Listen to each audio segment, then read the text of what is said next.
तर कशी आहे पब्लिक? तर नमस्कार मित्रांनो. तर मी आहे लकी. तर आज जायचं होतं आपल्याला माळेगाव यात्राला. मग निघाले माळेगाव यात्राला. निघाले टू व्हीलरवर. तर रस्त्यावर आपल्याला वॉटरफॉल भेटलं MH26. गाडीवर मजा तर लई आलती. लोहाकडून गेलो आम्ही. तर लोहाकडून कोण कोण पाहिलं ते कमेंटमध्ये सांगा. तर हे टोल नाका भेटले आपल्याला. टोल नाकाला क्रॉस करून मग निघाल्या माळेगावाकडे.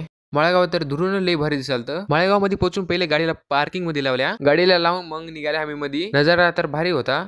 माळेगाव यात्रामध्ये तर खूप काही भेटते. जे तुम्ही म्हणाल ते भेटते तुम्हाला. मग गेल्या सगळ्यात मोठ्या आगासमाळाजवळ थोड्या वेळ फिरून मग दिसले आपल्याला बंजारा समाजाचं वेशभूषा म्हणजेच कपडे. आमच्या बंजारा समाजाचं जुनी संस्कृती म्हणजेच वेशभूषा आमची कोण कोण पाहिले ते कमेंट मध्ये जे लिहा. मग थोडा वेळ पाहून मग निघायला आम्ही फिरायला. एक आहे हे मला माहित नाही, कमेंट मध्ये सांगा तुम्ही काय आहे ते. याला बघूनच मला चक्कर यालती. मग थोडा वेळ पाहून आम्ही निघाल्या मग मंदिरकडे. मग मार्केट फिरत फिरत मग निघाल्या आम्ही घोड्या पाहायला. घोड्या वगैरे सगळं पाहून तर आम्हाला फिरून लागली होती भूक. तर आम्ही खिचडी वगैरे खाल्ली. खिचडी खाऊन आम्हाला करायची थोडी शॉपिंग. तर शूज वगैरे पाहिल्या. मग लहान मुलाचे झुला वगैरे घेतल्या. आम्हाला घ्यायचं नाही तरी पण मुलीची वस्तू पाहत बसल्या. इथं काय चालू आहे तुम्ही कमेंट मध्ये नक्की सांगा. मार्केटमध्ये वडापाव दिसले तर वडापाव खात बसले आम्ही. वडापाव खाऊन मग जायचं होतं आम्हाला ड्रॅगन मध्ये. याचं नाव काय आहे ते कमेंट मध्ये नाईटला तर लई भारी दिसत होतं. तर काय करा आम्हाला तर जावं लागतं. तर टाइम झाला आमचं. ब्लॉग आवडला असेल तर फॉलो करून घ्या. मग भेटूया मग पुढच्या ब्लॉग मध्ये.